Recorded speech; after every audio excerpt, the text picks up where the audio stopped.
कुंती बुआ जब द्रौपदी ने कहा कि इसे छोड़ दो तो अश्वत्थामा के सिर की मणि निकालकर उसे निकाल दिया। उन्होंने ब्रह्मास्त्र चलाया और भगवान ने उत्तरा के गर्भ की रक्षा की। आज भगवान, ये उत्तरा कौन है? अभिमन्यु की पत्नी। अभिमन्यु जब मारे गए उस समय उत्तरा गर्भवती थी और इस गर्भ को नष्ट करने अश्वत्थामा ने जब ब्रह्मास्त्र चलाया तो भगवान ने सुदर्शनास्त्र से ब्रह्मास्त्र को खंडित किया। भगवान कौशल्या के गर्भ में गए नहीं, प्रकट भय हैं, भय प्रकट कृपाला, पर भगवान उत्तरा के गर्भ में गए हैं परीक्षित की रक्षा करने के लिए। भगवान अपने भक्तों के अधीन होते हैं। आज भगवान उत्तरा के गर्भ में गए, रक्षा की। उसके बाद भगवान श्री कृष्ण की कुंती बुआ ने स्तुति की। कृष्णाय वासुदेवाय देवकी नंदनाय च नंद गोप कुमाराय गोविंदाय नमो नमः। आज कुंती बुआ ने भगवान से कहा, हे श्याम सुंदर, आज मैं आपसे कुछ मांगना चाहती हूँ। हाँ हाँ बुआ मांगो, क्या चाहती हो? आज मैं आपसे दुख मांगना चाहती हूँ। विपदा संतु नः शश्वत तत्र तत्र जगत गुरु। कुंती बुआ ने आज भगवान से हाथ जोड़कर कहा। कन्हैया ने कहा, माँ आप हमारी बुआ हो और कोई बुआ हाथ जोड़े, हम तो आपकी संतान हैं, बच्चे हैं। कुंती बोली, आप जगत के पिता हो, आप जगत गुरु हो, आपसे आज मैं कुछ मांगती हूँ, भिक्षा मुझे दे दो। भगवान ने कहा, अच्छा बुआ मांगो, क्या चाहती हो? कन्हैया आप हमें दुख दे दीजिए। कन्हैया बोले, माँ आज तक मुझसे किसी ने दुख नहीं मांगा और आप हमसे दुख की डिमांड करती हैं।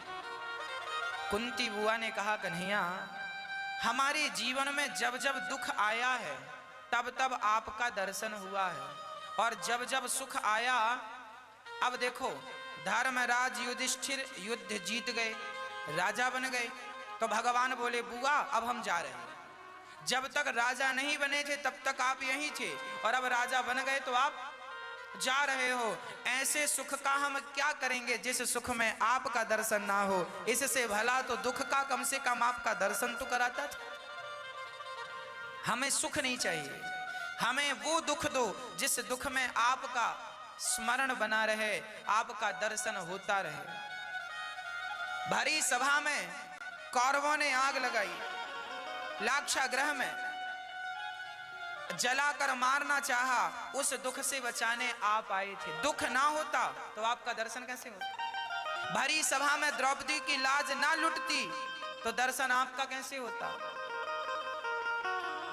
हमारे जीवन में जब जब संकट आया आप आए। एक बार की बात जानते हो क्या हुआ? एक बार दुर्योधन ने दुर्वासा ऋषि के साथ 10,000 साधु आए तो दुर्योधन ने कह दिया कि आपका निमंत्रण युधिष्ठिर के घर है। उस समय युधिष्ठिर जंगल में वनवास काट रहे थे 12 वर्ष का, और जंगल में रहने वाले के पास 10,000 लोगों को खिलाने की व्यवस्था होगी? अच्छा, द्रौपदी के पास एक बटलोई थी। बटलोई मतलब एक पात्र था। उस बर्तन का ये प्रभाव था कि द्रौपदी के खाए बिना, अर्थात वो ना खाए उसके पहले वो जितनों को चाहे, उस बटलोई का ये प्रभाव। वो सूर्य भगवान की बड़ी सुंदर बटलोई थी। वो कहती कि हमें रसगुल्ले चाहिए तो उससे रसगुल्ले निकलते, रबड़ी चाहिए रबड़ी निकलती, दाल चावल चाहिए, स्वादिष्ट भोजन। अच्छा, बटलोई तब तक निकालती थी जब तक द्रौपदी खा ना ले। द्रौपदी खाए तो उस बटलोई का प्रभाव एक दिन के लिए खत्म। अच्छा, पांचों पांडव खा चुके थे, लगभग 1 बज रहा था दोपहर का, और सबने खा लिया। तो द्रौपदी बाहर निकल कर देखी, अब तो कोई भूखा नहीं है। कहा कोई भूखा नहीं है। उसी क्षण द्रौपदी ने भोजन कर लिया और भोजन करके थोड़ा सा आराम करने लगी, लेटी थी।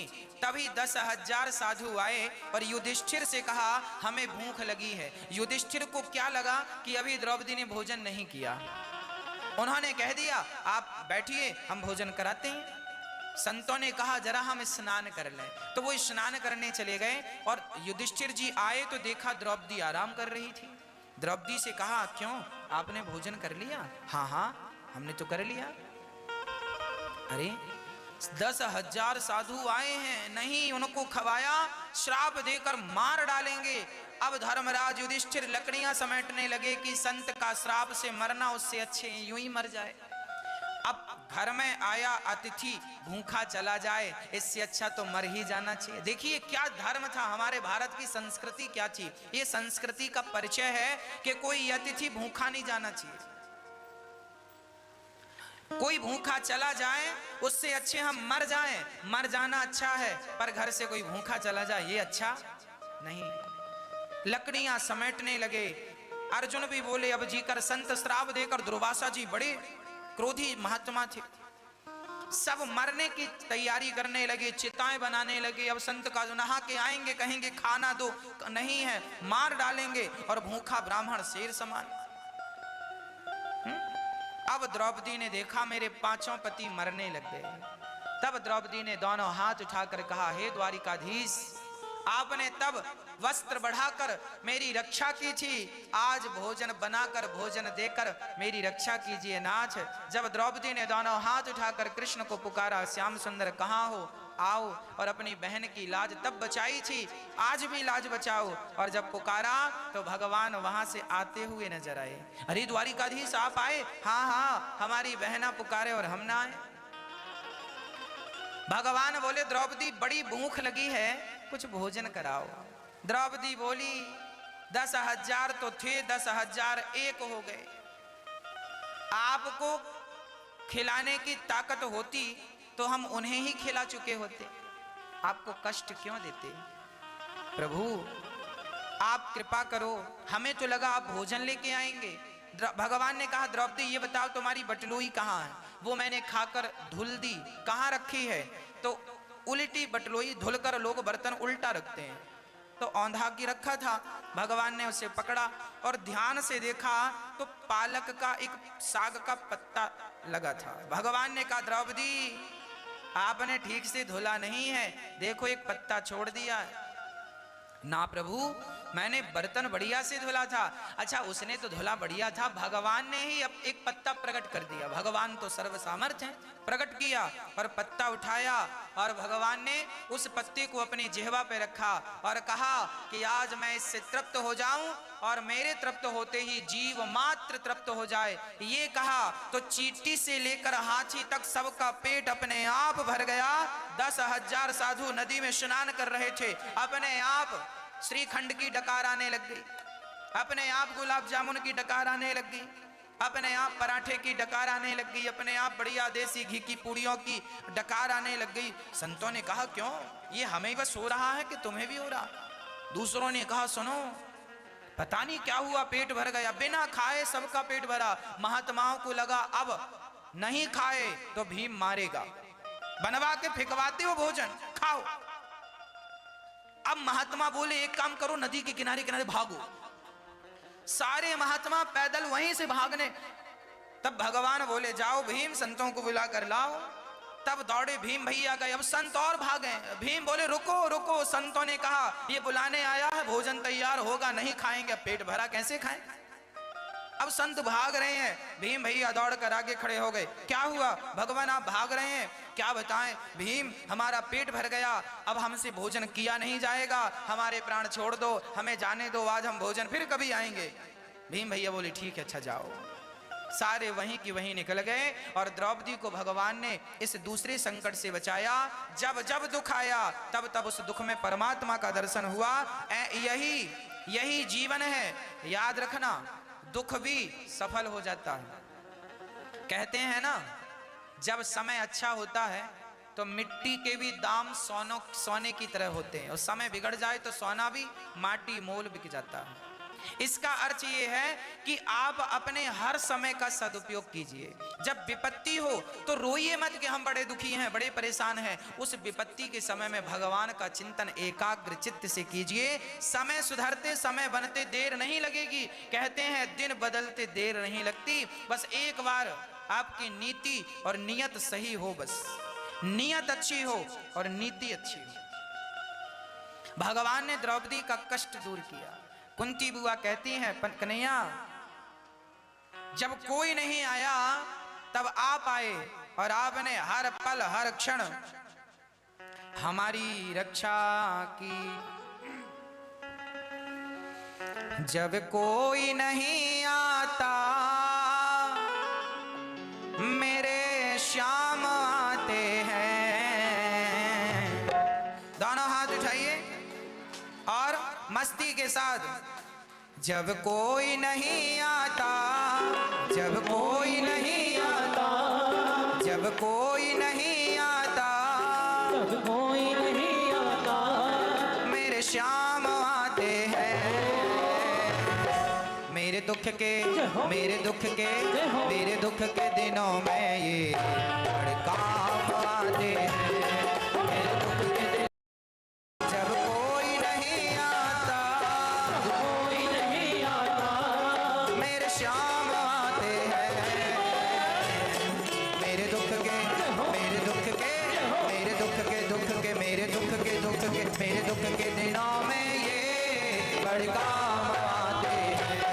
मेरे दुख के दिनों में ये बड़े काम आते हैं। मेरे दुख के दिनों में ये बड़े काम आते हैं। मेरे दुख के दिनों में ये बड़े काम आते हैं।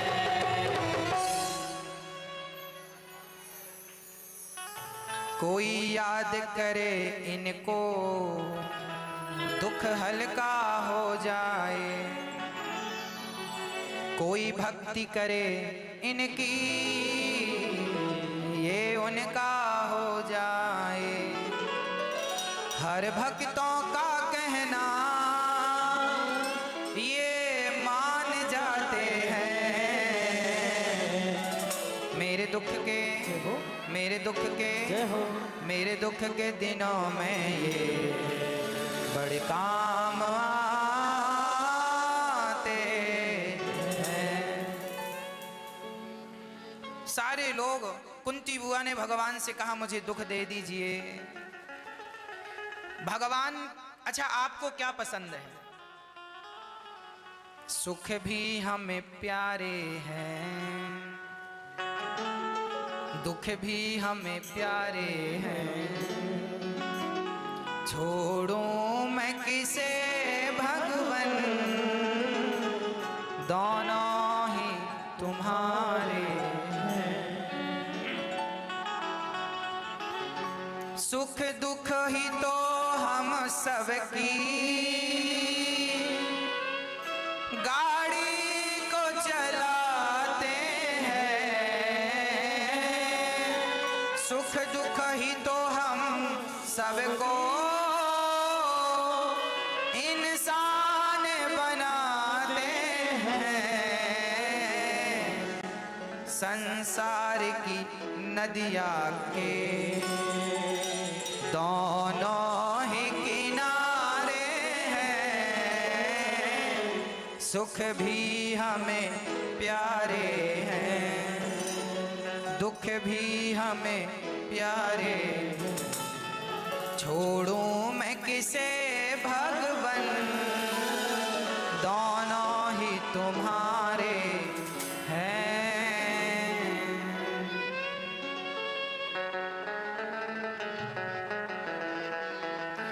ये सुख और दुख, एक किनारा नदी का सुख है, एक किनारा ये संसारिक सागर है। इसमें एक किनारा सुख है, एक किनारा सुख क्या है?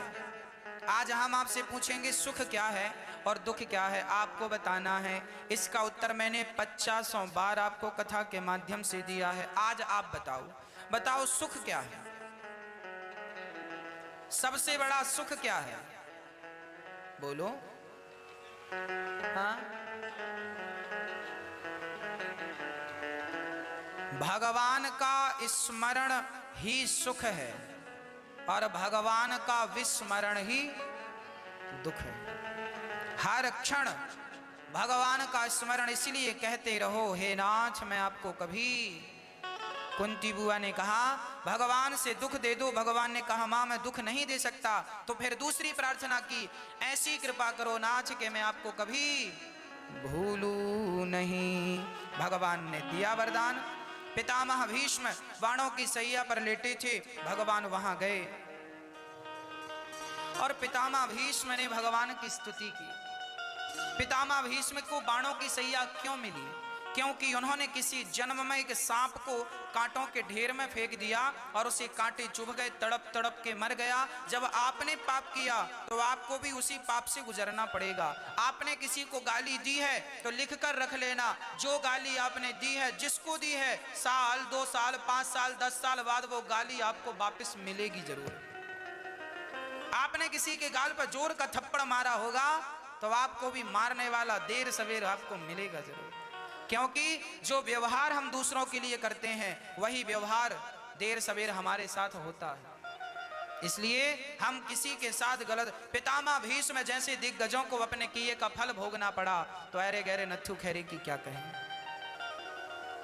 पितामह भीष्म को बाणों की सैया पर लेटना पड़ा।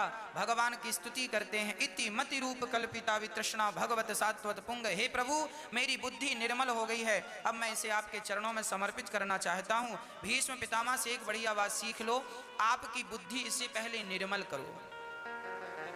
अच्छा एक बात बताओ, हम आपके घर जाएंगे तो हमें आप गिलास में दूध पिलाओगे, तो जो गिलास में आप दूध पिलाओगे वो गिलास गंदी रहेगी कि साफ करके पिलाओगे? अरे साफ करेंगे ना। जूठा बर्तन, गंदा बर्तन, उसमें तो आप नहीं पिलाओगे। जैसे आप बर्तन को साफ करके उसमें पानी या दूध या भोजन परोसते हैं, उसी प्रकार आप अपनी बुद्धि को पहले बुद्धि एक बर्तन है, बुद्धि एक पात्र है, बुद्धि को पहले स्वच्छ कर लीजिए, साफ कर लीजिए, धुलकर निर्मल कर लीजिए और फिर वही बुद्धि भगवान के चरणों में समर्पित कर दीजिए। यही बुद्धि का पुष्प चढ़ाना है। भगवान को 4 चीजें बहुत पसंद है। पत्रम, गीता का वाक्य है, पत्रम पुष्पम फलम तोयम यो में भक्त्या प्रयच्छति।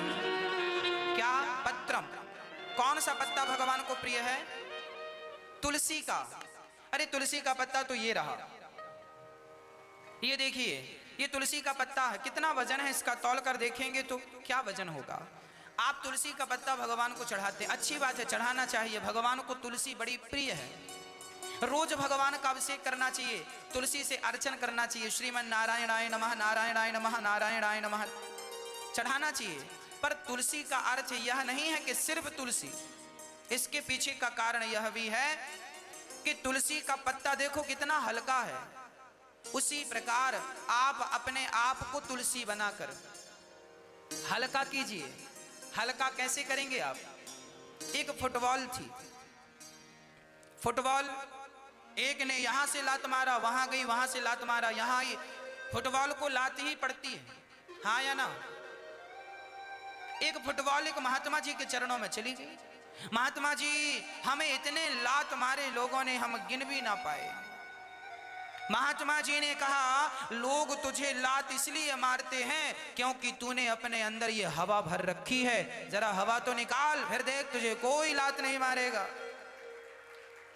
आप लोग भी अपने अंदर अहंकार की ये जो हवा रखे हैं भर के, ये जो अहंकार की हवा है, जब तक ये नहीं निकलेगी तब तक आपका कष्ट समाप्त नहीं होगा। आप कहते हैं महाराज जी हम बड़े दुखी हैं, बड़े परेशान हैं, क्यों? क्योंकि आपने भी अहंकार की हवा भर रखी है। वो हवा निकले तो काम बने। तो अहंकार निकाल दीजिए और अपने आप को बिल्कुल तुलसी का पत्ता अर्थात तिनका, इसे अब देखिए, ये तुलसी का पत्ता हमने हटा दिया, अब ये क्या बचा? इसे आप क्या कहेंगे? इसे क्या बोलते हैं सामान्य भाषा में? तिनका। क्या बोलते हैं?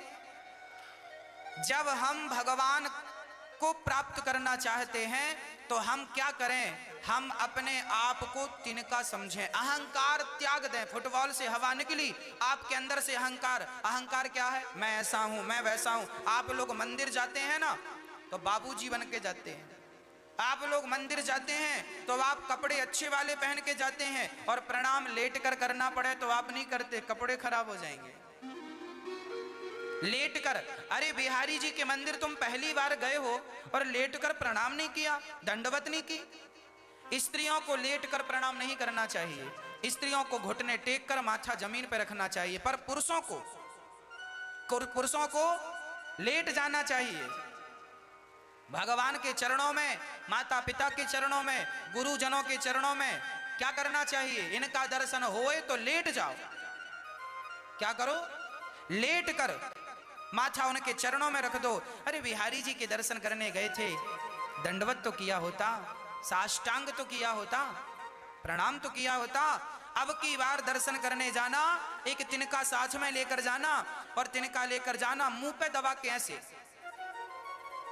भगवान पूछे क्यों, क्या करने आए हो, तो कह देना प्रभु, भगवान बोलेंगे क्यों ये तिनका मुंह पे क्यों दबा है, तो कह देना प्रभु मैं तिनका लेकर नहीं आया, आज मैं अपने आप को इस तिनके की तरह बनाकर आपके चरणों में अपने आप को चढ़ाने के लिए आया हूं। मैं तिनका हूं, मेरी औकात इस तिनके से ज्यादा।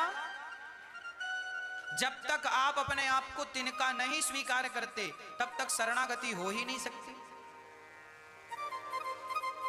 भाई सुई का छेद कितना बड़ा होता है, नन्हा सा, और उसमें धागा डालना हो तो आप धागा को पकड़ के पहले क्या पानी लगा के उसको यूं यूं करते हैं ना, और धागा वैसे ही इतना पतला है और उसे यूं करते हैं यूं, इससे क्या होता है धागा और नुकीला हो जाता, फिर वो आसानी से, हाँ जी धागा वैसे ही पतला सा है उसे और पतला करते हैं। मेरी माँ, आप जब तक अपने आप को, और अभी आप इतने बड़े हैं, आप जरा छोटे बनिए और छोटे। प्रभु मैं आपके लिए, जमाने के लिए तो आप बड़े रहें, पर भगवान के लिए। हनुमान जी लंका गए, बड़े बनकर नहीं गए, मशक समान रूप कपिधरी, और हनुमान जी लंका से राम जी के पास गए, वहां भी राम जी के पास बड़े होकर नहीं गए। अति लघु रूप पवन सुत लीन्हा, हनुमान जी छोटे बनकर गए, अर्थात भक्त तो सदा भगवान के सामने छोटा ही होता। छोटे बनो, कब बनोगे, तिनका बन जाओगे तो भगवान स्वीकार कर लेंगे। मैं कुछ नहीं हूं, मेरी औकात इस तिनके से ज्यादा नहीं है, प्रभु स्वीकार कर लीजिए। पत्रम, तुलसी का पत्ता, मतलब तुलसी तिनके की तरह है, मैं तुलसी का पत्ता बनकर गोविंद के चरणों में चढ़ जाऊं, यही तुलसी चढ़ाना है। पत्रम, पुष्पम। भीष्म पितामह ने भगवान को क्या चढ़ाया, पुष्प। कौन सा पुष्प, अपनी मति इति मति रूप कल्पिता वितृष्णा, अपनी बुद्धि को पुष्प बनाकर निर्मल करके उन्होंने भगवान के चरणों में क्या चढ़ाया, पुष्प चढ़ाया। कौन सा, बुद्धि का पुष्प। और हम लोग क्या चढ़ाते हैं, ये फूल चढ़ा दिया। इसकी हालत देखो जरा, ये बेचारा कैसा हो गया देखो। सवेरे खिला था, हंस रहा था, अभी क्या हुआ तुम्हें, रो रहे हो, अकड़ गया बेचारा, ये किनारी इसकी जल गई गर्मी से। शाम अभी थोड़ा और हो, अभी अभी अभी रो रहे हो, अभी और रोगे जोर जोर से, देखो हालत। पर ये तो प्रसन्न है क्योंकि बाकी पुष्प तो फिर भी मुरझा गए, खिले तो थे पर उनका खिलना कोई काम का नहीं, क्योंकि वो भगवान तक नहीं पहुंच पाए। ये पुष्प तो भाग्यशाली है कि भागवत जी तक पहुंच गया है। इसका अर्थ क्या है, ये पुष्प जो आप चढ़ाते हैं ना, ये सवेरे से शाम तक मुरझा जाता है। कौन सा पुष्प चढ़ाना है, आज तक लोगों को यही नहीं पता चला कि कौन सा पुष्प चढ़ाना है। अरे भैया, अपनी बुद्धि को पुष्प बनाओ, और अपनी बुद्धि जो तिगड़म में लगा रखी है बुद्धि, यहां सबसे हटाओ बुद्धि को, और बुद्धि को भगवान के चरणों में लगाओ, मन को भगवान के चरणों में लगाओ, मन को पुष्प बनाकर, मन को ही भगवान के चरणों में पुष्प बनाकर चढ़ा दो, यही पुष्प चढ़ाना है। पर आज लोग ये वाला पुष्प नहीं चढ़ाते, बस भैया हार देना जरा, कितने का दिया, 20, अरे 20 का, 10 का दे, ये वाला हार चढ़ा दिया। ये वाले हार थोड़ी चढ़ाने हैं। कौन सा हार, मन को पुष्प बनाओ, बुद्धि को पुष्प बनाओ और चढ़ाओ, यही हार है। प्रभु आज मैं आपके चरणों में अपने मन को चढ़ाने आया हूँ, अपनी बुद्धि को चढ़ाने आया हूँ, अपनी इंद्रियों को चढ़ाने आया हूँ। आज मैं कुछ लेकर नहीं, खाली हाथ आया हूँ। आज मैं अपने आप को समर्पित करने आया हूँ। पत्रम पुष्पम फलम, कौन सा फल भगवान को चढ़ाना चाहिए? कौन सा मेरी माँ? कौन सा पुष्प चढ़ाएं बताओ? नारियल, पपीता, केला? हमारी एक मैया एक केला लेके मंदिर गई, एक केला, और मंदिर ले गई, शंकर जी को चढ़ाया और उसी केले में अगरबत्ती गड़ा दी। वो स्टैंड बन गया अगरबत्ती का। एक तो एक केला, और उसको भी छेद करके खराब कर दिया। अब वो किसी काम का नहीं, उसे कोई खा भी नहीं सकता, छेद कर दिया 2-4, है ना? कहो इनसे, तुम्हारे बाप दादे भी ऐसी केलों में छेद करते चले आए हैं, इससे काम नहीं बनेगा। इसी को कहते हैं अंधविश्वास। आज हमारे भारत में अंधविश्वास ज्यादा है, खासकर भगवानों को लेकर अंधविश्वास ज्यादा। इसलिए ये जो युवा वर्ग है, जवान बच्चे हैं आज के साइंस पढ़ने वाले, ये जब आपको केलों में अगरबत्तियां खोसते देखते हैं, इनको हंसी आती है। अरे माँ पागल है, ठीक कहता है तुम्हारा बेटा, पागल हो तुम यथार्थ को क्यों नहीं समझती हो? जो सत्य है उसे क्यों नहीं स्वीकार करते हो? अच्छा एक बात बताओ, मैं अंगूर के पेड़ को आम समझ लूं, ये आम है, आम है, अंगूर के फल को मैं आम समझ लूं, तो क्या समझने से अंगूर का फल आम हो जाएगा? आपने जो अंध भक्ति की है, अंध विश्वास किया है, तो क्या आपकी अंध श्रद्धा सच्ची श्रद्धा में तब्दील हो जाएगी? क्या फायदा? राख में आहुति कोई डाले, राख है और राख में स्वाहा स्वाहा स्वाहा, इससे क्या फायदा?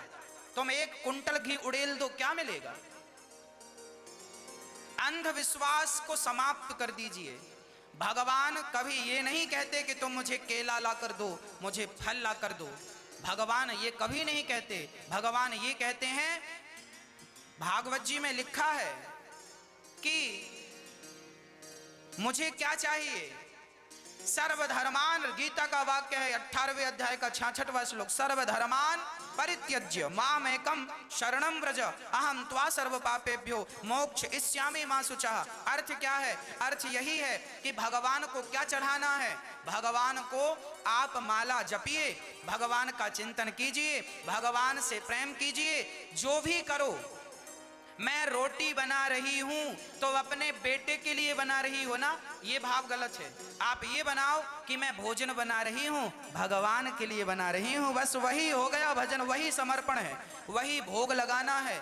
जो भी क्रिया करो, जो भी कर्म करो, वो सब भगवान के लिए समर्पित होता जाए। यही कर्मों का फल भगवान को चढ़ाना है। आप पुण्य करो और पुण्य का फल भगवान के चरणों में। त्वदीयं वस्तु गोविंद तुभ्यमेव समर्पित। हे प्रभु, मैंने जो पुण्य किया आपके चरणों में समर्पित कर दिया। तो इसका अर्थ ये नहीं है कि आप भगवान को भोग ना लगाएं, लगाइए, पर कैसे लगाना है? आप लोग क्या करते हैं? केला उठाए रख दिया। आप लोग क्या करते हैं? दाल चावल रोटी उठाई रख दिया। आप क्या, बिहारी जी के मंदिर में मैं एक बार देख रहा था, एक सज्जन ने आधा किलो लड्डू पेड़े लिए और बिहारी जी का पट खुला तो लड्डू का पूरा डिब्बा उठा के बिहारी जी की तरफ यूं जोर से फेंका। अच्छा था कि बिहारी जी तक नहीं पहुंचा, नहीं सीधा मुंह पे ही लगता।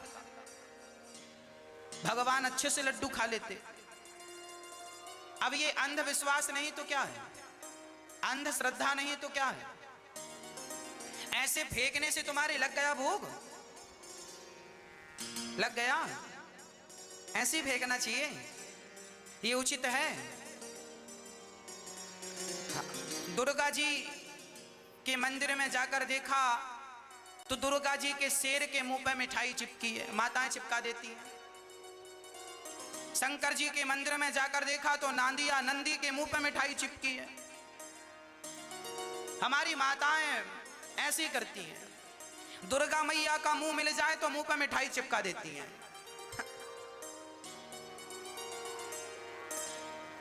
हाँ, और रोली सिंदूर कुमकुम मिल बस जाए, कहीं भी फेंकना हो, उनको ये नहीं दिखता कि साफ कपड़ा है, बढ़िया है, फेंकेंगे गंदा, नहीं ना फेंकना, उनको लगता यही पूजा है, फेंक दिया।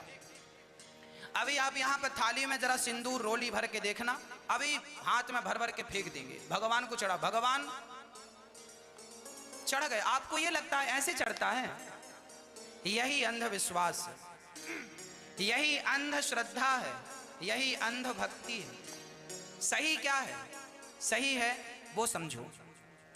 हमने एक केला खरीदा भगवान के लिए, बिहारी जी के मंदिर गए, शंकर जी के मंदिर गए, दुर्गा, जो भी मंदिर आपको अच्छा लगता वहां आप गए, एक केला हाथ में रखा है, खरीदो एक केला, माना कि ये केला है, हाथ में रखा है, ऐसे हाथ जोड़ लो, एक दर्जन है तो एक दर्जन ले लो, एक केला है एक ले लो, लड्डू है लड्डू ले लो, पेड़ा है मिठा, जो भी है खरीदो, बुरा नहीं है खरीदना, खरीदो, हाथ में लो, बिहारी जी के सामने खड़े होकर हाथ जोड़कर ऐसे हाथ में रख के आंख बंद कर लो, नेत्र बंद करके ऐसा भाव बनाओ कि हमारे सामने श्याम सुंदर बैठे हैं, श्री राधा रानी बैठी हैं, और हम अपने हाथ से जैसे माता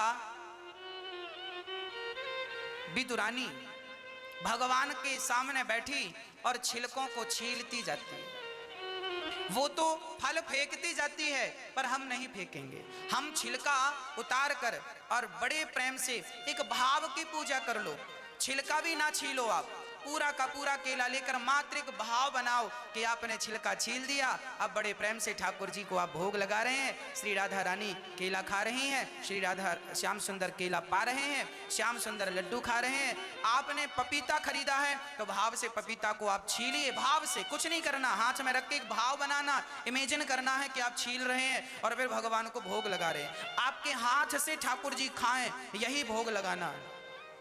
और भोग लगा दिया ना, भाव से लगा दिया, अब वो केला, वो लड्डू, वो मिठाई प्रसाद बन गया, उसको भगवान के चरणों में यूं समर्पित, हे प्रभु स्वीकार कीजिए, ये करके आपने उसे अपने पास रख लिया, सबको बांट दीजिए, हो गया प्रसाद। ऐसा कोई नहीं करता, फेंक दियो, फेंक। भक्ति की परिभाषाएं लोगों ने चेंज कर दी, अपने ढंग से कर दी। शास्त्रों की जो मर्यादाएं हैं उस ढंग से चलोगे तो सुखी रहोगे, अपने ढंग से मत चला करो, है ना।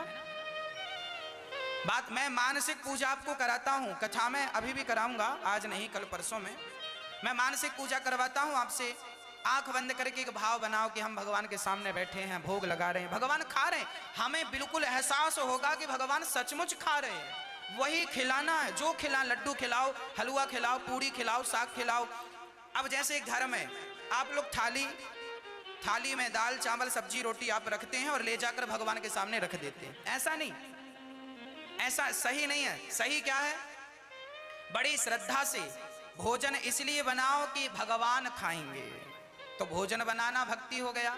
एक थाली में दाल चावल सब्जी रोटी निकालो, तुलसी का पत्ता डालो, तुलसी अपने घर में तोड़ के रख लो, सोमवार को तोड़ के रख लो, मंगलवार को तोड़ के रख लो, रविवार को ना तोड़नी पड़े, कहते हैं अमावस्या और पूर्णिमा को भी तुलसी नहीं तोड़ते, पर ये बहुत ज्यादा नहीं लोग इसको स्वीकार कर पाते, पर रविवार को ना तोड़िए, इसीलिए आपके घर में तुलसी का संग्रह होना चाहिए, है ना। रोज तुलसी तोड़ो, पर जो दिन नहीं तोड़ना मत तोड़ो, उसके लिए संग्रह रखो। हाँ, तुलसी का पत्ता दाल चावल सब्जी रोटी में डालो और डालकर आप बैठो 2 मिनट, गिलास में जल होना चाहिए भगवान के मंदिर में, साफ जल, और गिलास में हम देखते हैं भगवान के मंदिरों में आप लोग जो गिलास विलास रखते हैं अंदर से बिल्कुल नीली हो जाए, काई जम जाती है, बर्तन भी नहीं धुलते लोग, तो भगवान बिठाए हैं, आलसी हैं। अरे भगवान के बर्तन भी रोज साफ करो, जैसे अपने बर्तन साफ करते हो, साफ करो और थाली सजाओ और एक रोटी तोड़ो, दाल लगाओ, सब्जी लगाओ और बड़े प्रेम से यूं यूं यूं, ये उंगली बाहर, ये बाहर करो और नीचे की बाहर, और भगवान को खिलाओ ऐसे भाव से, प्रभु प्रसाद पाइए, प्रसाद ग्रहण कीजिए, है ना, भाव से खिलाइए भगवान को, ऐसा भाव हो कि भगवान आपके हाथ से खा रहे हैं, फिर उसको रखो, दूसरा टुकड़ा रोटी का तोड़ो, लगाओ, फिर खिलाओ, 5 बार रोटी, और दाल चावल है तो दाल चावल चम्मच से मिलाकर चम्मच से ठाकुर जी को खिलाओ, नहीं तो हाथ से खिलाओ। और जब खिला दो तो भगवान को पानी गिलास उठाओ, तुलसी का पत्ता हो, पानी पिलाओ और बड़े सुंदर कपड़े से भगवान का मुंह पोंछना चाहिए। मुंह पोंछ करके ये भोग लगाना। ये नहीं कि दाल रोटी रखी भगवान के सामने रख दिया, खाओ तो खाओ हम तो चली। ये तो ठीक नहीं है। भगवान को भाव से खिलाइए। हाँ, अरे हम आपके घर में जाएंगे और आप हमारे सामने लाके रोटियां रख दो, खाओ, हम खाएंगे क्या? अरे ऐसा, जब हमारे घर अतिथि आते हैं, हमारे गांव की परंपरा क्या होती है, कोई अतिथि आता है, पंगत लगती है। पंगत जानते हैं? पंगत लगती है, सारे लोग बैठते हैं। जब सबको परोस दिया जाता है, सारा सिस्टम, दाल चावल सब्जी रोटी खीर पूड़ी पकवान सब परोस दिया, उसके बाद घर का मुखिया हाथ जोड़कर कहता है प्रसाद आप सभी लोग ग्रहण करें। हाथ जोड़ के, ये पुरानी परंपरा, भारतीय परंपरा रही है। अब तो लोग नहीं कहते, पर लोग कहते हैं। हम आज भी भोजन प्रसादी कराते हैं तो हाथ जोड़कर प्रभु जी प्रसाद पाइए, प्रसाद पाइए। हम बोलते हैं, बोलना चाहिए हाथ जोड़ के, हे अतिथि देवता आप प्रसाद ग्रहण करें, फिर वो प्रसाद पाते हैं। जब सामान्य इंसान के लिए ये शिष्टाचार जरूरी है तो भगवान थोड़ी ऐसे रखने से खा लेंगे, उन्हें भी श्रद्धा से खिलाना पड़ता। प्रभु आप खाओ, ये ग्रहण कीजिए, तब खाते हैं भगवान। वो भोग तब स्वीकार होता है। भगवान दाल चावल सब्जी रोटी नहीं खाते, पर भक्त का ये जो प्रेम है, ये प्रेम, ये श्रद्धा का भाव भगवान स्वीकार कर लेते। भगवान भाव ग्राही है, भगवान भाव को ग्रहण करते हैं। दाल चावल रोटी छोड़ देते हैं, पर तुम्हारी जो श्रद्धा थी खिलाने के पीछे, उस श्रद्धा को स्वीकार कर लेते हैं। भगवान का उसी से पेट भर जाता है। भाव का भूखा हूं मैं, भाव ही एक सार है, और भाव से भजले मुझे तो भव से बेड़ा। लोग बेवकूफी करते हैं, करने दो, आप मत किया करो। लोग लड्डू फेंक रहे हैं, पेड़े फेंक रहे हैं, आप ऐसा व्यवहार ना करो। आप तो हाथ में रखो, खरीदो। आप बिहारी जी आए हैं तो 1 किलो पेड़ा खरीदो, पेड़ा अपने पास रखो। पैसा है दान पेटी में डालना है डालो, आपकी श्रद्धा है बिहारी जी के मंदिर में। और पेड़ा खोलकर अपने हाथ से यूं ही बिहारी जी को भाव से बुलाओ, बिहारी जी खाएंगे, वो प्रसाद हो गया, बस बात खत्म।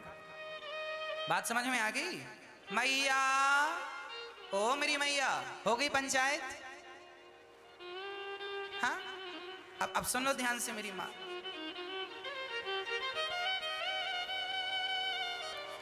तो भीष्म पितामह भगवान को पत्रम पुष्पम फलम, कौन सा फल चढ़ाना है भगवान को? अपने अच्छे कर्मों का फल। और आखिरी है तोयम।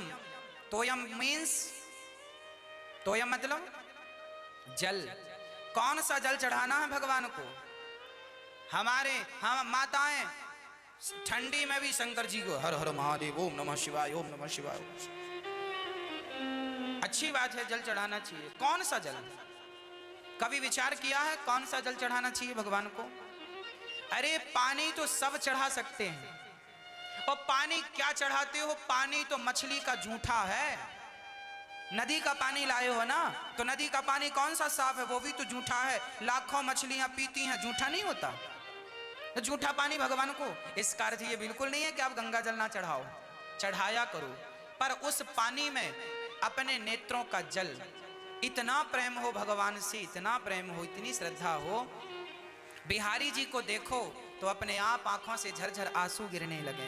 राधा रमण जी को देखो, अपने आप आंखों से आंसू गिरने लगे। रंगनाथ भगवान को देखो, अपने आप प्रेम से आंसू निकलने लगे। द्वारिकाधीश जाते हो ना, साल में एक बार, 10 साल में एक बार, पूरी जिंदगी में एक बार, और जाके तुम 2 आंसू भी नहीं बहाते, कितने कंजूस हो। 2 आंसू भी तुम्हारे नहीं निकलते। जगन्नाथ जी जिंदगी में एक बार गए, और वो भी बिना आंसू बहाए चले आए। क्या चढ़ाया फिर तुमने? कागज के टुकड़े चढ़ा के आ गए। क्या वैल्यू है उनकी? भगवान को चाहिए क्या 1000 का नोट, 500 का नोट, 2000 का नोट? क्या करेंगे भगवान? भगवान केवल प्रेम चाहते हैं। हाँ, प्रेम चाहते हैं, प्रेम। और प्रेम की पहचान आंसू है। क्या है प्रेम की पहचान? आंसू। इसलिए जगन्नाथ जी जाया करो तो जरूर भगवान के चरणों में इतना प्रेम हो, भगवान से मिलने की इतनी उत्कंठा हो। जैसे एक माँ साल भर बाद अपने बेटे से मिलती है ना, तो गले लगाकर ना चाहे तो भी उसकी आंखों से आंसू आते हैं। हाँ या ना? एक बाप अपने बेटे से साल भर बाद मिलेगा तो ना चाहेगा तो भी गले लगाकर उसके आंखों से आंसू आएंगे। संसार के लिए आंसू बहा दिया और भगवान के लिए 2 आंसू भी नहीं जुड़े तुम्हारे पास। पूरी जिंदगी में एक बार जगन्नाथ जी गए और वहां भी आंसू नहीं बहाए तुमने। पूरी जिंदगी में एक बार बिहारी जी के पास आए और बेटे से मिले तो लिपटा के रोए और भगवान के लिए कोई आंसू नहीं। भगवान भी बोले जाओ, जैसे आए हो खाली खाली जाओ। क्या दिया तुमने हमें? आंसू दिए, प्यार दिया? तुमने नहीं दिया तो हमसे अपेक्षा ना रखना। इसीलिए आज का इंसान कोरा है, चारों धाम करने के बाद भी कोरा खाली घर में आता है। क्यों? क्योंकि एक मैया को हमने देखा, चारों धाम गई 1 किलो चावल लेकर, और वहां बैठे रहते हैं ना भीख मांगते बाहर, एक मुट्ठी चावल, 1 मुट्ठी भरती और 10 लोगों को डालती। अब सोचो कि 1 मुट्ठी चावल 10 को दिया होगा, कितना कितना गया होगा। और दाल चावल मिक्स करके, ताकि खिचड़ी ही बने, अलग अलग ना बना सके। ये 1 मुट्ठी भरती और 4-4 दाने टपकाती जाती है। उसको लगता है यही ताचार, यही तीर्थ है। ये अंधविश्वास नहीं तो क्या है? क्या है ये बताओ? क्या है ये आपकी नजर में? जब भी भगवान से मिलने जाओ, इतना प्रेम हो भगवान के चरणों में। चैतन्य महाप्रभु जब जगन्नाथ भगवान से मिलने गए तो चैतन्य महाप्रभु गरुण स्तंभ के, आप कभी जगन्नाथ जी गए? नहीं गए। गरुण स्तंभ, जगन्नाथ भगवान के सीधा सामने गरुण स्तंभ है, उसके पीछे के द्वार है। तो वहां खड़े होकर ऐसे चैतन्य महाप्रभु ऐसे दर्शन, जगन्नाथ जी का दर्शन तब होता है जब बिल्कुल किनारे से देखो तब। तो चैतन्य महाप्रभु देखे और जब जगन्नाथ जी से आंखें मिली तो इतना प्रेम उमड़ा कि जिस पत्थर पर हाथ रखे थे वो पत्थर पिघल गया, जिस पत्थर पर खड़े थे वो पत्थर ऐसा पिघला, उनके चरणों के निशान बन गए। आज भी वो जगह पर चैतन्य महाप्रभु के उंगलियों के और चरणों के निशान आज भी हैं। हम गए थे तो हमने अपनी आंखों से दर्शन किया था। इतना प्रेम भगवान से कि अपने आप आंखों से अश्रुधार गिरने लग जाए। यही है तीर्थ यात्रा, यही है दर्शन। भगवान जगन्नाथ जी का दर्शन हो तो जगन्नाथ जी को देखकर प्रभु इतने दिन बाद आपने याद किया, बस प्यार से आंखों में आंसू हो, और बस जाते जब वापस आने लगे तो भी उनकी याद में आंसू आने चाहिए। अब ये प्रेम है, मैं कह सकता हूं आपके लिए, पर करना आपको ही है। मुझे नहीं पता कि आपके भीतर कितना प्रेम है, पर बिना प्रेम के राम ही केवल प्रेम प्यारा लिखा है। राम को पैसे प्रिय नहीं है, राम को सोना चांदी प्रिय नहीं है, राम को तुम्हारा कुछ भी नहीं चाहिए, राम को केवल तुम्हारा सच्चा प्यार चाहिए। जितना प्यार कर सकते हो कर लो। राम बिक जाएंगे, मोल लगा लो प्रेम का, खरीद लो, खरीद सको तो खरीद लो उन्हें, खरीद। जगन्नाथ जी बिकते हैं, कोई प्रेमी भक्त हो तो खरीद ले। चारों धाम ये हैं कि भगवान से इतना प्रेम हो। भगवान के लिए पितामह भीष्म रोए और उनका दर्शन किया, उनकी गति हुई। भगवान सुखदेव जी से राजा परीक्षित ने कहा, जब राजा परीक्षित को 7 दिन में मरने का श्राप लगा, सुखदेव भगवान से कहा, प्रभु मैं क्या करूं? तब सुखदेव भगवान ने प्रणाम किया भगवान को, और अत्र सर्गो विसर्गश्च स्थानम पोषण मोतिया, मनमंत्रों का 10 लक्षणों का वर्णन करके भगवान विदुरानी के घर जाके छिलकों का भोग लगा, ये प्रसंग सुनाया। उसके बाद श्री सुखदेव भगवान ने राजा परीक्षित को कहा कि देखो भगवान के एक सुंदर से भक्त हुए हैं जिनका नाम अद्भुत चर्चा है। सुखदेव भगवान कहते हैं कि एक बार विदुर जी महाराज मैत्री जी के पास गए, कहा कि भगवान सृष्टि क्यों करते हैं? बताया कि मनु और शत्रुपा की 3 बेटियां 2 बेटे हुए, जिनका आकुति का रुचि प्रजापति से, देवहूति का कर्दम जी और प्रसूति का दक्ष से विवाह हुआ। ये सारी चर्चा सुना करके देवहूति के गर्भ से 9 बेटियां हुई, उनका 9 ब्रह्मा के पुत्रों से विवाह करने की चर्चा कही, और कपिल भगवान ने माता देवहूति को उपदेश दिया। मां सिद्धा नाम की नदी बनकर बह गई। उत्तानपाद के पुत्र ध्रुव जी महाराज भगवान की तपस्या करके भगवत प्राप्ति करके राज गद्दी पर बैठ गए हैं और राज सिंहासन में बैठ के ध्रुव जी प्रजा का पालन कर रहे हैं। इन्हीं शब्दों के साथ आज की वाणी को विराम। कल ध्रुव चरित्र विस्तार से करेंगे और माता देवहूति को कपिल भगवान ने जो उपदेश दिया है उस पर कल चर्चा करेंगे। बोलिए भागवत भगवान की जय। पत्रम पुष्पम फलम तोयम चारों की व्याख्या की। विश्वास है कि आपको कुछ समझ में आया होगा। आइए सभी लोग अपने मोबाइल पर्स सोना चांदी का ख्याल रखें। आरती की ओर चलें। ये कथा YouTube पे अनिरुद्धाचार्य डालेंगे। सुबह रोज भजन भी सुबह 6 बजे आपको रोज YouTube पे अनिरुद्धाचार्य नाम से चैनल है YouTube पे, उसे सब्सक्राइब करें और सुबह रोज भजन सुने, रोज कथा से जुड़े रहें। कथा उस पर लाइव चलती है, आप औरों को शेयर करें ताकि कथा के द्वारा उनको भी ज्ञान प्राप्त हो। हाँ, आइए बड़े भाव से दर्शन करते हैं। 30 अप्रैल से भागवत जी के पाठ हैं, अष्टोत्तर। अभी भी अष्टोत्तर चल रहे हैं, लोगों ने पोथी पाठ बिठा रखा है। 30 अप्रैल से पुनः भागवत जी के पाठ हैं और आप सभी में से जो भक्त चाहें भागवत जी का पाठ करा सकते हैं, पोथी बिठा सकते हैं। आइए बड़े भाव से मस्ती के साथ झूमते हुए आरती की ओर चलते हैं। दोनों हाथ उठा के बोलिए बांके बिहारी लाल की। सोजात चक्षो सूर्यो अजायत श्रोत्राद् वायुश्च प्राणश्च मुखादग्निरजायत।